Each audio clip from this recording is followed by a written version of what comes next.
Hello दोस्तों, स्वागत है आप सभी का आपके अपने चैनल CP18 ट्रेंड्स पर। तो दोस्तों, आज हम बात करेंगे नोमेनक्लेचर ऑफ मोल्ड, यानी कि मोल्ड जो है उसके शब्दावली के बारे में बात करेंगे, उसके पार्ट्स ऑफ मोल्ड के बारे में बात करेंगे, यानी कि इंजेक्शन मोल्डिंग मशीन में जो मोल्ड यूज होता है उसमें कौन कौन से पार्ट्स होते हैं। तो आइए टॉपिक को स्टार्ट करते हैं। जय श्री कृष्णा दोस्तों, आप यहाँ पे एक इमेज देख रहे हैं जिसमें एक मोल्ड दिखाया गया है, जिसमें सभी मोल्ड के पार्ट्स को अलग अलग नंबर से इंडिकेट किया गया है। ऊपर हेडिंग दिया गया है नोमेनक्लेचर ऑफ इंजेक्शन मोल्ड, यानी कि इंजेक्शन मोल्डिंग में कौन कौन से पार्ट्स हैं, उनका शब्दावली क्या है, उनके नाम क्या क्या हैं, उसके बारे में हम आज जानेंगे। दोस्तों, एक एक जो भी हमारे पॉइंट यहाँ पे दिए हैं, जिसको हमने नंबरिंग किया गया है, आपको अलग अलग उसको डिफाइन करके एक एक चीज़ को एक्सप्लेन करेंगे हम। दोस्तों, होता क्या है, इंजेक्शन मोल्डिंग मशीन में जो एक मोल्ड रहता है उसमें जनरली मोल्ड के दो पार्ट होते हैं, एक कोर और एक कैविटी। ठीक है, इसके बाद में उसमें आपका जैसे कि लोकेटिंग रिंग हो गया, गाइड पिलर है, गाइड बुश है, ठीक है, इजेक्टर रॉड हो गया, एक इस तो बहुत सारे ऐसे पार्ट रहते हैं। इसको आप डायग्राम भी कर सकते हैं, जो कि बहुत ही इम्पोर्टेंट है। आप बहुत सारा एग्जाम में भी आता है कि मोल्ड का डायग्राम करने के लिए। तो यहाँ पे एक दूसरा इमेज दिया गया है जिसमें सभी पार्ट्स को इंडिकेट किया गया है। ठीक है, तो यहाँ से आप बहुत अच्छे से उसको देख सकते हैं और अच्छे से डायग्राम कर सकते हैं, जिसमें एक एक पार्ट्स को हमने अलग अलग करके उसको डिफाइन किया गया है। ठीक है, जैसे कि आप देख रहे हैं, इसमें सपोर्ट प्लेट है, इजेक्टर बॉक्स है, ठीक है, इजेक्टर प्लेट है, मोल्ड है। इसके बाद में जो हमारा मोल्डेड पार्ट है, इसके बाद में स्क्रू हो गया, रनर है, ठीक है, मोल्ड हो, कैविटी हो गया, और इसके बाद में है यहाँ पर लोकेटिंग रिंग हो गया, स्क्रू बॉक्स हो गया। तो इस तरीके से यहाँ पे सभी जो पार्ट्स हैं उनका डिटेल यहाँ पे दिया गया है। तो आप इसको डायग्राम को कर सकते हो। बहुत सारा एग्जाम में भी आता है कि मतलब हमें इंजेक्शन मोल्डिंग का जो मोल्ड है उसका मोल्ड का डायग्राम करने के लिए भी आता है। तो अभी हम बात करेंगे एक एक जो भी हमारे पार्ट्स हैं मोल्ड की, उसको हम एक्सप्लेन करेंगे। ठीक है, तो यहाँ पे एक एक करके हम एक्सप्लेन करते हैं। पार्ट्स ऑफ मोल्ड में सबसे पहला पॉइंट दिया गया है मूविंग हाफ बैक प्लेट। क्या होता है ये? तो जो एक नंबर से हमने जिसको डिनोट किया है डायग्राम में, आप देखेंगे पीछे जा कर के, तो सबसे पहले एक नंबर से हमने डिनोट किया है मूविंग हाफ बैक प्लेट को।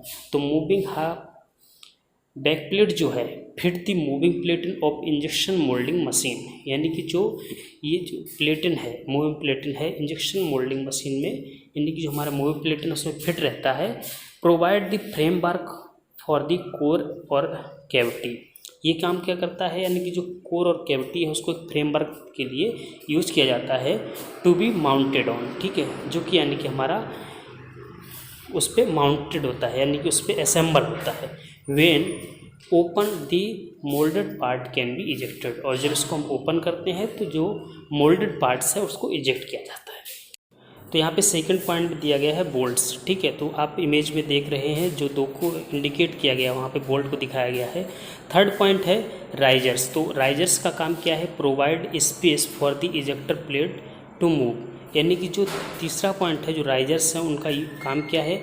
ये स्पेस देते हैं इजेक्टर प्लेट को मूव होने के लिए। ठीक है, यानी कि इससे क्या है, हमारा स्पेस क्रिएट होता है, जिससे कि हमारा जो इजेक्टर प्लेट है वो मूव हो। ठीक है, उसके लिए स्पेस क्रिएट होता है। फोर्थ पॉइंट में है इजेक्टर प्लेट फीट। तो these create a small gap between the fix platen and ejector plate to prevent the accumulation of dirt, यानी इससे क्या होता है, जो हमारा इजेक्टर प्लेट फिट दिया है तो ये एक स्मॉल जो गैप है वो क्रिएट करता है फिक्स प्लेट और इजेक्टर प्लेट के बीच में, तो जिससे कि जो गंदगी है उसके संचय को रोकता है। ठीक है, इसके बाद में हमारा नेक्स्ट पॉइंट है ejector locating plate and ejector plate retainer. ठीक है, तो इसका मेन फंक्शन क्या है? The locating plate guides the ejector pin to the correct place. ठीक है, जो हमारा इजेक्टर प्लेट है वो क्या करता है, जो इजेक्टर पिन है उसको करेक्ट प्लेस पे फिट किया हुआ है। And retainer prevent the ejector pin from pushing back too far, यानी कि जो हमारा इजेक्टर पिन है, ठीक है, तो जो हमारा रिटेनर जो प्लेट लगा हुआ है वो काम क्या करता है, जो इजेक्टर पिन है उसको ज़्यादा दूर तक नहीं जाने देता है। ठीक है, क्योंकि जो इजेक्टर पिन है वहीं तक वो जाएगा, बाद में वो रुक जाएगा। ठीक है, तो उसी के में सपोर्ट से हमारा जो इजेक्टर है वो काम करता है, इजेक्ट प्लेट में इजेक्टर जो रहता है फिट रहता है। ठीक है, तो इसके बाद में जो हमारा नेक्स्ट पॉइंट है उसके बारे में हम बात करेंगे। जैसे कि हमारा है बोल्स्टर स्लीव, ठीक है। तो बोल्स्टर स्लीव क्या है, keep all the element of the bolster together square and alignment, ठीक है। तो बोल्स्टर जो स्लीव है उसका काम क्या है, जो भी हमारा एलिमेंट हैं, ठीक है, तो उनको एक साथ रखता है स्क्वायर में और उसको अलाइन करके रखता है, ठीक है, जिससे अलाइनमेंट जो है प्रॉपर रहे। इसका नेक्स्ट पॉइंट है moving half support plate.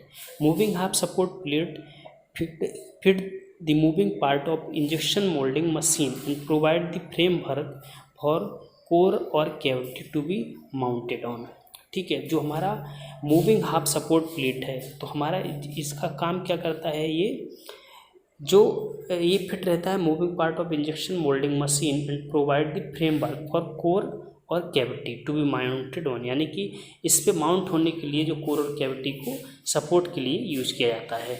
When open the moulded part can be ejected, ठीक है।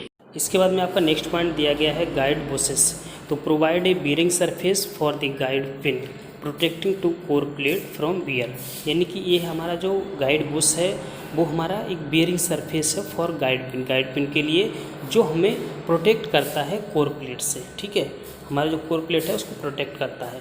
इसका जो कोर रिटेनिंग प्लेट है, तो core can be mounted on top और रिसीज्ड इनटू दिस, यानी कि कोर रिटेनिंग जो प्लेट है वो हमारा जो कोर रहेगा, core can be mounted on the top, ठीक है, इसके ऊपर में माउंटेड रहता है और रिसीज्ड होता है, यानी कि इसमें आपका कोर रहेगा। इसके बाद में क्या है, मोल्ड कोर। तो मोल्ड कोर का फंक्शन क्या है, core is the male part of the mould and it creates internal shape of the product, यानी कि कोर जो रहता है मोल्ड का मेल पार्ट होता है और ये प्रोडक्ट को इंटरनल शेप देता है। इसके बाद में नेक्स्ट पॉइंट है मोल्ड कैविटी। तो cavity is the female part, यानी कि जो कैविटी है वो मोल्ड का फीमेल पार्ट है and it creates external shape of the product, और ये कैविटी जो है मोल्ड का फीमेल पार्ट होता है और ये प्रोडक्ट को एक्सटर्नल शेप यानी कि बाहरी जो शेप है वो प्रदान करता है। इसके बाद है the mould core and cavity are the shaped section in either half of the mould tool which gives the plastic product its final shape, यानी कि कोर और कैविटी जो है आधा आधा सेक्शन है जो कि हमारा जो प्लास्टिक का प्रोडक्ट है उसको फाइनल शेप देता है। The hot melted material injected into the core and cavity and set hard into shape. The design of core and cavity is essential for correct formation of the product, यानी कि जो हमारा melted material है वो core और cavity के अंदर inject किया जाता है और जो भी उसका फॉर्मेशन रहेगा, यानी कि जो भी उसका शेप रहेगा वो यहाँ पे मटेरियल प्रॉपर फॉर्म होने के बाद में हमारा जो कंप्लीट प्रोडक्ट है वो तैयार हो जाएगा। तो कोर और कैविटी का जो डिज़ाइन है वो आवश्यक है प्रोडक्ट के जो करेक्ट फॉर्मेशन के लिए, यानी कि जो भी हम प्रोडक्ट बना रहे हैं उसको अगर प्रॉपर बनाना है, उसको डिज़ाइन परफेक्ट होने के लिए उसका जो कोर और कैविटी का जो शेप है वो बराबर होना चाहिए। इसके बाद 12th पॉइंट है द मोल्डेड पार्ट। तो मोल्डेड पार्ट आपको इमेज में दिखाया गया है, जो भी हमारा शेप रहेगा मोल्ड का वैसा हमें प्रोडक्ट वहाँ पे मिलेगा। तो गाइड पिन क्या होता है, these are the pin on one half on the tool that slide into the holes in the other half. Guide pin ensure two halves of the tools are correctly aligned so that the product is correctly formed, यानी कि जो guide pin है, guide pin हमारा एक क्या रहता है, एक पिन की तरीके से रहता है जो कि पूरी तरीके से हमारा जो मोल्ड का अलाइनमेंट है, ठीक है, मोल्ड का अलाइनमेंट फिक्स रहे, बराबर रहे, जिससे कि हमारा जो फॉर्मेशन है मोल्ड के अंदर जो भी हम प्रोडक्ट बना रहे हैं वो परफेक्ट तभी बनेगा जब मोल्ड का अलाइनमेंट बराबर होगा। तो इसके लिए हम गाइड पिन का यूज करते हैं। नेक्स्ट पॉइंट है cavity retaining plate. The cavity can be mounted on top और रिसीज्ड इनटू दिस, यानी कि जो आपकी कैविटी रहती है वो इस पे माउंटेड रहती है कैविटी रिटेनिंग प्लेट पे, ठीक है, और रिसीज्ड इनटू दिस या फिर इस पे लगी हुई रहती है। तो इस आपका मेन फंक्शन है। इसके बाद में नेक्स्ट पॉइंट है स्क्रू पुश। तो this is the point of the tool where the plastic material is first injected into the cavity. Screw bushes can be hot tip or cold tip. Cold tip screw bushes are less costly to make but use more material. Hot tips are less material and gives greater molding flexibility.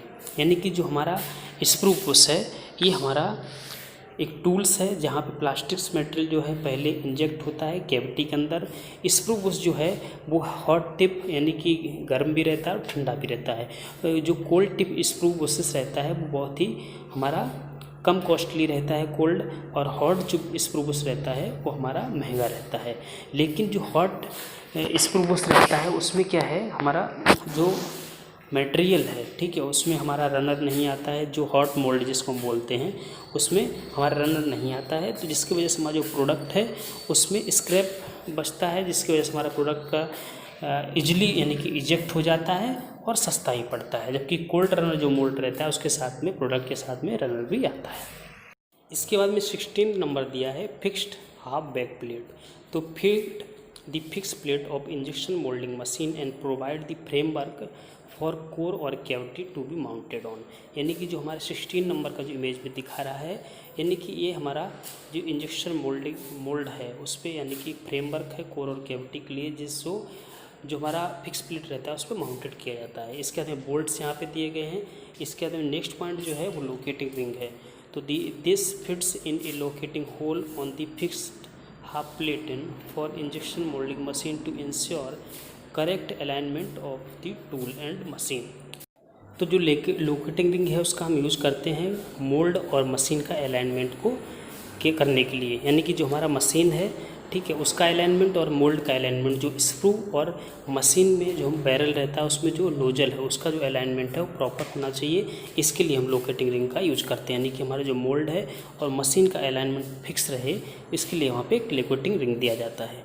ठीक है, तो दोस्तों आशा करते हैं कि आपको जो भी मोल्ड के पार्ट्स हैं सभी क्लियर हुए होंगे। आप अगर इमेज में देखेंगे, थोड़ा समझने का प्रयास करेंगे तो आपको एक एक चीज़ क्लियर होगी। हमने आपको डेफिनेशन में समझाने का प्रयास किया है, लेकिन आप इसको इमेज को ज़्यादा समझेंगे तो आपको चीज़ें और ज़्यादा क्लियर होगी।